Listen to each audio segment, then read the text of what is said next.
నమస్కారం, సిటీవీ న్యూస్కి స్వాగతం. హెడ్లైన్ చూద్దాం.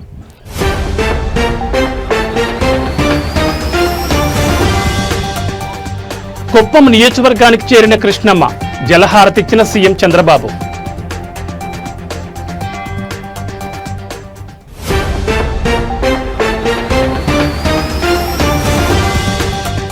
జనసేన పార్టీ బలోపేతంపై దృష్టి సారించిన పవన్. విశాఖ వేదికగా సేనతో సేనాని కార్యక్రమం.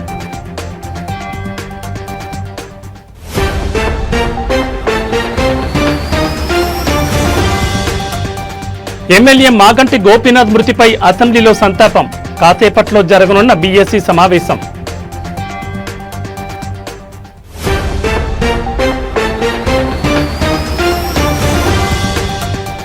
అగ్ర నిర్మాత అల్లు అరవింద్ ఇంట తీవ్ర విషాదం. అల్లు అరవింద్ తల్లి కనకరత్నమ్మ కన్నుమూత.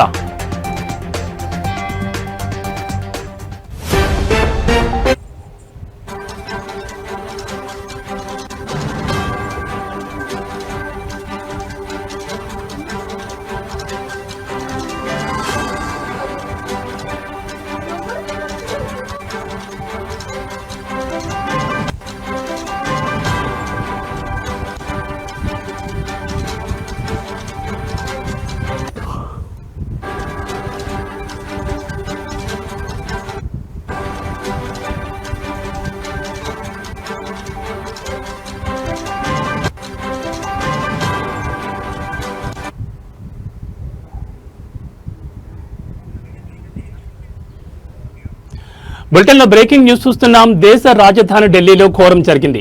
ప్రసాదం వివాదం కారణంగా ఒకరు హత్యకు గురయ్యారు. కొందరు వ్యక్తులు ఆలయ సేవకుని అత్యంత దారుణంగా కర్రలతో కొట్టి చంపేశారు. ఇందుకు సంబంధించిన దృశ్యాలు సీసీటీవీలో రికార్డ్ అయ్యాయి. ప్రస్తుతం ఈ వీడియో వైరల్గా మారింది.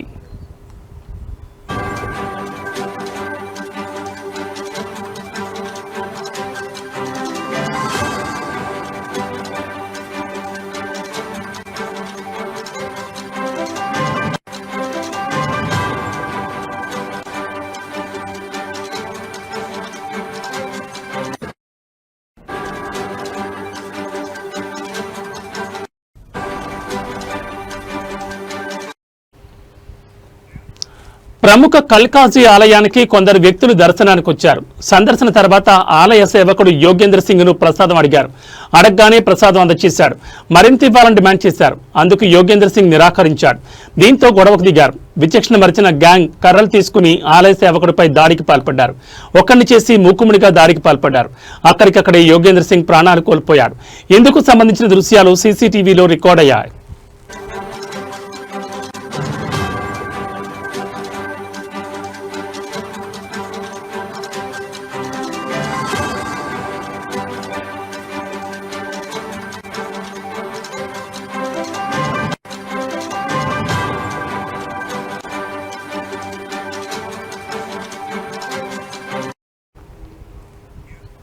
బాధితుడు ఉత్తరప్రదేశ్లోని హార్దోయ్ జిల్లాలోని ఫట్టేపూర్ గ్రామానికి చెందిన ప్రాంతానికి చెందిన యోగేంద్ర సింగ్ గా పోలీసులు గుర్తించారు. గత 14 నుంచి 15 సంవత్సరాలుగా కల్కాజీ ఆలయంలో సేవాదారుగా పనిచేస్తున్నాడు. భక్తులకు ఆచారాలు, నైవేద్యాల విషయంలో సహాయం చేస్తూ ఉంటాడు. కానీ కొందరు దుండగులు ఆ కారణంగా కొట్టి చంపేశారు. పోలీసులు కేసు నమోదు చేసి నిందితుల కోసం గాలిస్తున్నారు. స్థానికులు బాధితుల్ని ఆసుపత్రికి తీసుకెళ్లినా ప్రయోజనం లేకుండా పోయింది. అప్పటికే మరణించినట్లుగా వైద్యులు ధృవీకరించారు.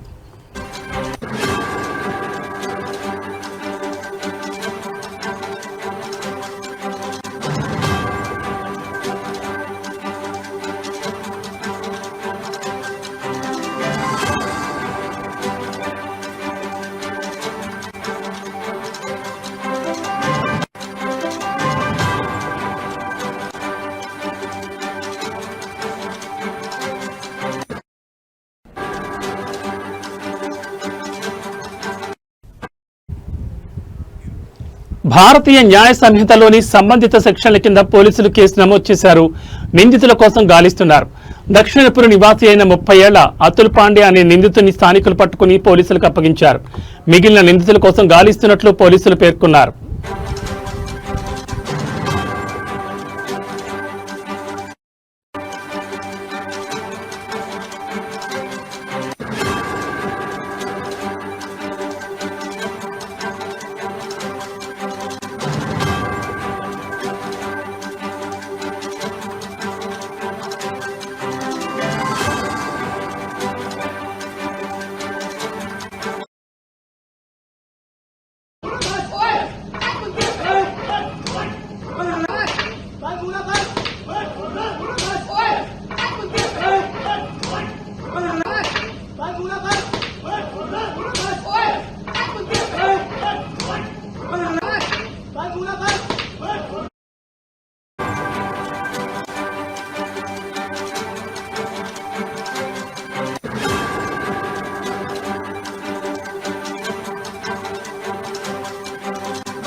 బులెటిన్లో మరో బ్రేకింగ్ న్యూస్ చూస్తున్నాం. కృష్ణమ్మ కుప్పానికి చేరుకుంది. కుప్పం నియోజకవర్గంలోని చివరి భూముల వరకు చేరింది. దీంతో కుప్పం బ్రాంచ్ కెనాల్ వద్ద కృష్ణమ్మకు జలహారతిచ్చారు ఆంధ్రప్రదేశ్ ముఖ్యమంత్రి నారా చంద్రబాబు నాయుడు. హంద్రీనీవా కాల్వల విస్తరణ పనుల ద్వారా కుప్పం చివరి భూములకు చేరాయి కృష్ణా జలాలు. ఏకంగా శ్రీశైలం నుంచి 738 కిలోమీటర్లు ప్రయాణించి కుప్పంలో బీడు భూములను తడుపుతోంది కృష్ణానది. పంచె కట్టుకుని సంప్రదాయ పద్ధతిలో కృష్ణమ్మకు జలహారతి కార్యక్రమంలో పాల్గొన్నారు సీఎం చంద్రబాబు. వేద మంత్రోచ్చారణల మధ్య కృష్ణమ్మకు పసుపు కుంకుమ సమర్పించి జలహారతిచ్చారు. ఈ జలహారతి కార్యక్రమంలో మంత్రి నిమ్మల రామానాయుడు, ఎమ్మెల్సీ కంచెల శ్రీకాంత్, కుప్పం స్థానిక టీడీపీ నేతలు, ప్రజలు పాల్గొన్నారు. తమ నియోజకవర్గానికి కృష్ణా జలాలు రావడంపై సంతోషాన్ని వ్యక్తం చేస్తూ జై చంద్రబాబు, జై చంద్రబాబు అంటూ పెద్ద ఎత్తున నినాదాలు చేశారు కుప్పం ప్రజలు.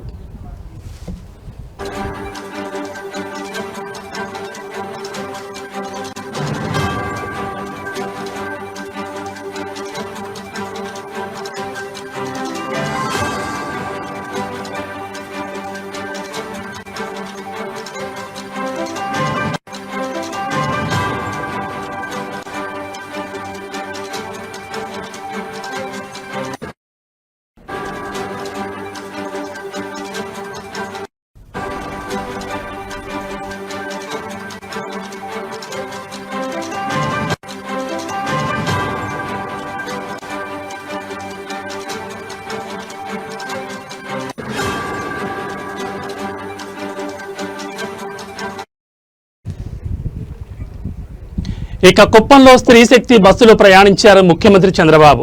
మహిళలు రైతులతో కలిసి బస్సులో ప్రయాణించారు. కుప్పం బ్రాంచ్ కెనాల్ వరకు మహిళలు రైతులతో సంభాషిస్తూ బస్సులో ప్రయాణం చేశారు ఏపీ సీఎం. స్త్రీ శక్తి పేరుతో అందిస్తున్న ఉచిత బస్సు సదుపాయం ఎలా ఉందని మహిళలను అడిగి తెలుసుకున్నారు. తాము ఎక్కడికి వెళ్లినా ఇబ్బంది లేకుండా ఫ్రీ బస్సులో వెళ్తున్నామని ఆనందం వ్యక్తం చేశారు మహిళలు. చక్కటి సదుపాయాన్ని కల్పించారని, తమకు డబ్బులు ఆదా అవుతున్నాయని సీఎంతో చెప్పారు. హంద్రీనీవా ద్వారా కృష్ణా నీళ్లు తొలిసారి కుప్పానికి వచ్చాయి. కాలువలో నీళ్లు చూశారా, చెరువులు నిండాయా అంటూ చంద్రబాబు ఆరా తీశారు. తొలిసారి కుప్పానికి కృష్ణమ్మ వచ్చిందని చాలా సంతోషంగా ఉందని రైతులు, మహిళలు సీఎం చంద్రబాబుకు తెలిపారు.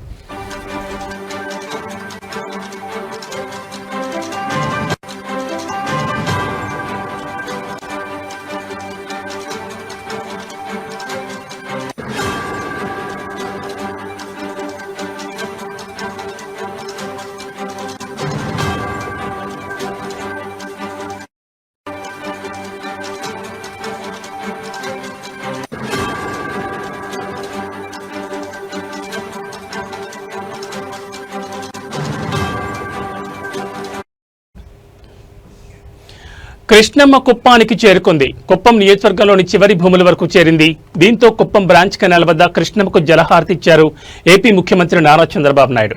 హంద్రీనీవా కాల్వల విస్తరణ పనుల ద్వారా కుప్పం చివరి భూములకు చేరాయి కృష్ణా జలాలు. ఏకంగా శ్రీశైలం నుంచి 738 కిలోమీటర్లు ప్రయాణించి కుప్పంలో బీడి భూములను తడుపుతోంది కృష్ణమ్మ. పంచె కట్టుకుని సంప్రదాయ పద్ధతిలో కృష్ణమ్మకు జలహారతి కార్యక్రమంలో పాల్గొన్నారు సీఎం చంద్రబాబు. వేద మంత్రోచ్చారణల మధ్య కృష్ణమ్మకు పసుపు కుంకుమ సమర్పించి జలహారతిచ్చారు.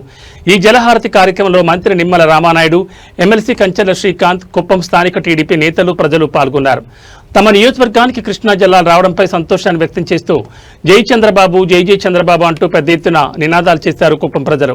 ఇక కుప్పంలో స్త్రీ శక్తి బస్సులో ప్రయాణించారు ముఖ్యమంత్రి చంద్రబాబు. మహిళలు రైతులతో కలిసి బస్సులో ప్రయాణించారు. కుప్పం బ్రాంచ్ కెనాల్ వరకు మహిళలు రైతులతో సంభాషిస్తూ బస్సులో ప్రయాణం చేశారు ఏపీ సీఎం. స్త్రీ శక్తి పేరుతో అందిస్తున్న ఉచిత బస్సు సదుపాయం ఎలా ఉందని మహిళలను అడిగి తెలుసుకున్నారు. తాము ఎక్కడికి వెళ్లినా ఇబ్బంది లేకుండా ఫ్రీ బస్సులో వెళ్తున్నామని ఆనందం వ్యక్తం చేశారు మహిళలు. చక్కటి సదుపాయాన్ని కల్పించారని, తమకు డబ్బులు ఆదా అవుతున్నాయని సీఎంతో చెప్పారు. హంద్రీనీవా ద్వారా కృష్ణా నీళ్లు తొలిసారి కుప్పానికి వచ్చాయి. కాలువలో నీళ్లు చూశారా, చెరువులు నిండాయా అంటూ చంద్రబాబు ఆరా తీశారు. తొలిసారి కుప్పానికి కృష్ణమ్మ వచ్చిందని చాలా సంతోషంగా ఉందని రైతులు, మహిళలు సీఎం చంద్రబాబుకు తెలిపారు.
బులెటిన్లో మరో బ్రేకింగ్ న్యూస్ చూస్తున్నాం. ఆంధ్రప్రదేశ్లో కూటమి ప్రభుత్వం ఏర్పడిన తర్వాత ఓవైపు ప్రభుత్వంలో భాగస్వామిగా ఉంటూనే మరోవైపు పార్టీ బలోపేతంపై దృష్టి సారించారు జనసేన అధినేత AP deputy CM Pawan Kalyan.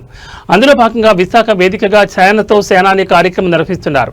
2 రోజుల పాటు సాగిన ఈ సమావేశాలు ఇవాళ బహిరంగ సభతో ముగియనున్నాయి. సేనతో సేనాని సభకు 2 తెలుగు రాష్ట్రాల నుంచి క్రియాశీలక కార్యకర్తలు హాజరు కానున్నారు. విశాఖ ఇందిరా ప్రియదర్శిని మైదానంలో సభా ప్రాంగణం కానుండగా సాయంత్రం 6 గంటలకు పవన్ కళ్యాణ్ ప్రసంగించనున్నారు. సభా వేదికకు అల్లూరు సీతారామరాజు ప్రాంగణంగా నామకరణం చేసింది జనసేన. పార్టీ భవిష్యత్తు, కూటమి నేతల మధ్య సఖ్యత, సుపరిపాలన వంటి అంశాలపై పవన్ ప్రసంగం కొనసాగనుండగా కూటమిలో భాగస్వామిగా ఉన్న పవన్ కళ్యాణ్ ప్రసంగంలో తన దూకుడు చూపిస్తారా లేదా అనేది ఆసక్తికరంగా మారింది.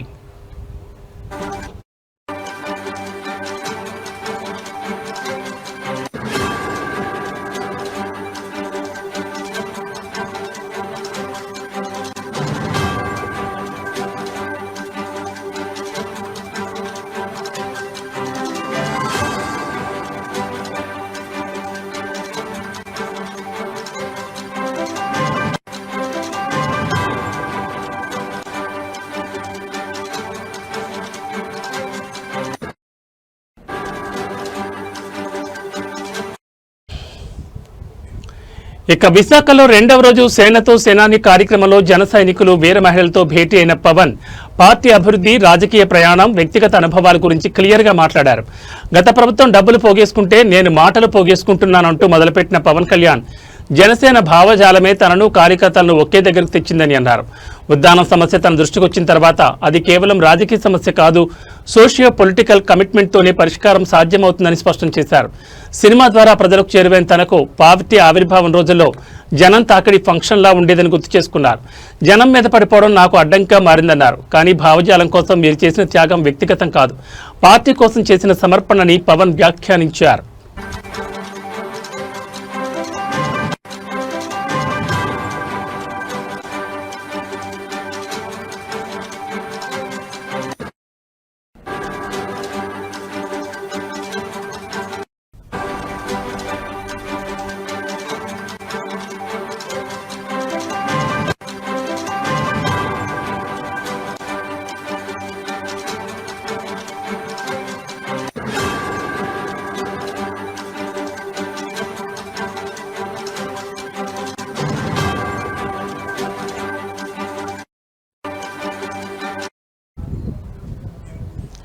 ఆంధ్రప్రదేశ్లో కూటమి ప్రభుత్వం ఏర్పడిన తర్వాత ఓవైపు ప్రభుత్వంలో భాగస్వామిగా ఉంటూనే మరోవైపు పార్టీ బలోపేతంపై దృష్టి సారించారు జనసేన అధినేత AP deputy CM Pawan Kalyan. అందులో భాగంగా విశాఖ వేదికగా సేనతో సేనాని కార్యక్రమం నిర్వహిస్తున్నారు. 2 రోజుల పాటు సాగిన ఈ సమావేశాలు ఇవాళ బహిరంగ సభతో ముగియనున్నాయి. సేనతో సేనాని సభకు 2 తెలుగు రాష్ట్రాల నుంచి క్రియాశీలక కార్యకర్తలు హాజరు కానున్నారు. విశాఖ ఇందిరా ప్రియదర్శిని మైదానంలో సభ ప్రారంభం కానుండగా సాయంత్రం 6 గంటలకు పవన్ కళ్యాణ్ ప్రసంగించనున్నారు. సభా వేదికకు అల్లూరు సీతారామరాజు ప్రాంగణంగా నామకరణం చేసింది జనసేన.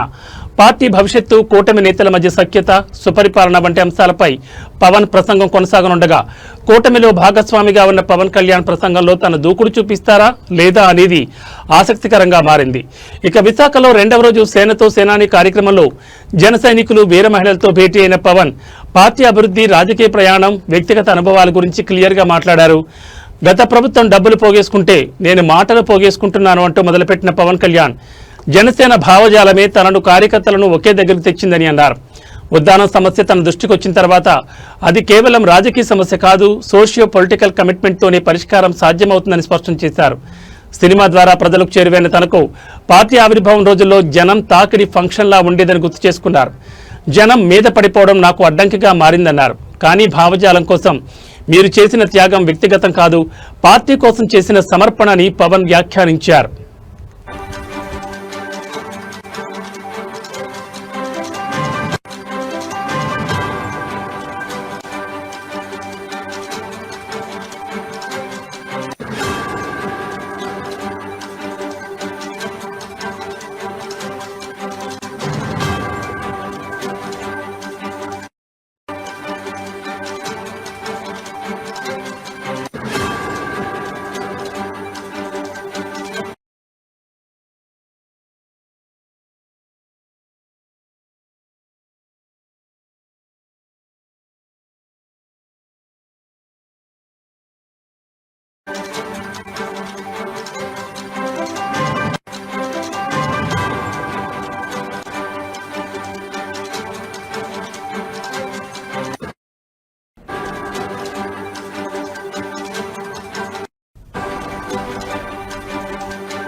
బులెటిన్లో మరో బ్రేకింగ్ న్యూస్ చూస్తున్నాం. తెలంగాణ అసెంబ్లీ ప్రత్యేక సమావేశాలు రేపటికి వాయిదా పడ్డాయి.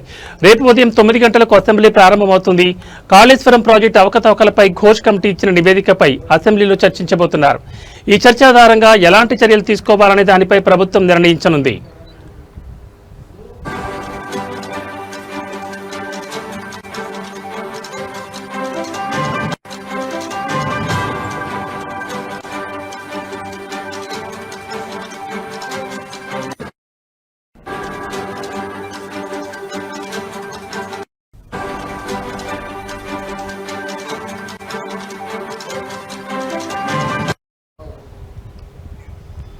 కాసేపట్లో బీఎస్సీ సమావేశం జరగనుంది. ఈ సమావేశంలో అసెంబ్లీ సమావేశాలను ఎన్ని రోజులు నిర్వహించాలి, ఏ అంశాలపై చర్చించాలనే దానిపై నిర్ణయం తీసుకోనున్నారు. శాసనమండలి కూడా రేపటికి వాయిదా పడింది. మరోవైపు బీఆర్ఎస్ ఎమ్మెల్యే మాగంటి గోపీనాథ్ మృతిపై అసెంబ్లీలో సంతాపం ప్రకటించారు.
బులెటిన్లో మరో బ్రేకింగ్ న్యూస్ చూస్తున్నాం. కోవూరు పోలీస్ స్టేషన్లో 3వ రోజు కూడా లేడీ డాన్ నిడిగుంట అరుణ విచారణ కొనసాగుతోంది.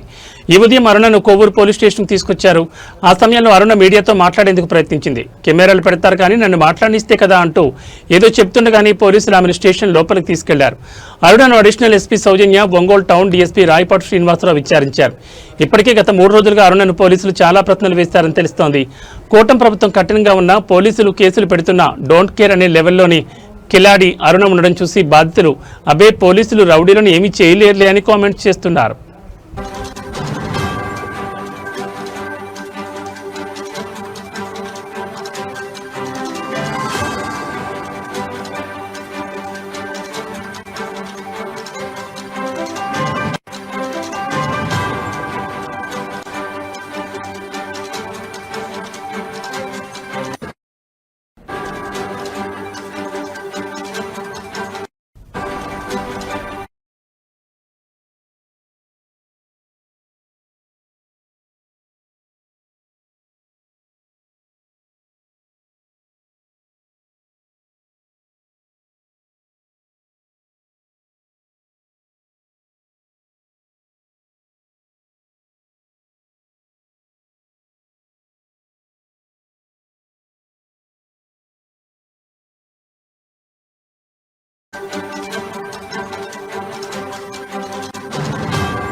బులెటిన్లో మరో బ్రేకింగ్ న్యూస్ చూస్తున్నాం. టాలీవుడ్లోని ప్రముఖ నిర్మాణ సంస్థ గీతా ఆర్ట్స్ అధినేత, అగ్ర నిర్మాత అల్లు అరవింద్ ఇంట తీవ్ర విషాదం నెలకొంది. ఆయన మాతృమూర్తి అల్లు రామలింగయ్య సతీమణి అల్లు కనకరత్నమ్మ వృద్ధాప్య సమస్యలతో కన్నుమూశారు. ఆమె వయసు 94 సంవత్సరాలు. శుక్రవారం అర్ధరాత్రి దాటిన తర్వాత తెల్లవారుజామున 1:45 సమయంలో ఆమె తుదిశ్వాస విడిచినట్లు కుటుంబ సభ్యులు తెలిపారు.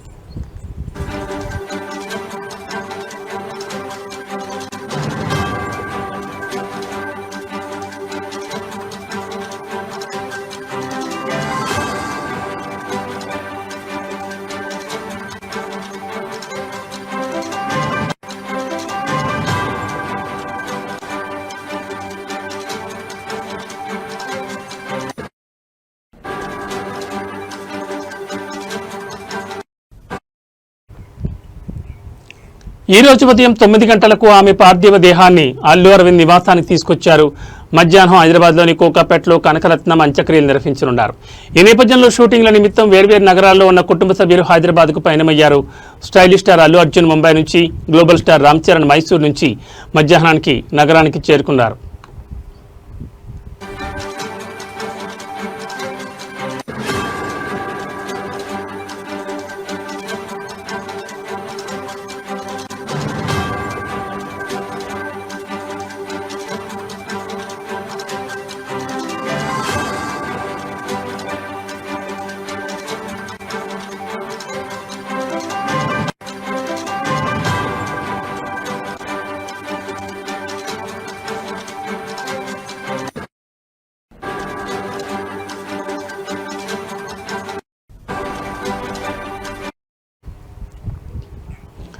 ప్రస్తుతం అల్లు అరవింద్, మెగాస్టార్ చిరంజీవి అంత్యక్రియల ఏర్పాట్లను దగ్గరుండి పర్యవేక్షిస్తున్నారు. మరోవైపు పవన్ కళ్యాణ్, నాగబాబు వైజాగ్లో ఒక బహిరంగ సభలో పాల్గొనాల్సినందున వారు ఆదివారం హైదరాబాద్కు వచ్చి అల్లు అరవింద్ కుటుంబాన్ని పరామర్శించనున్నట్లు తెలుస్తోంది.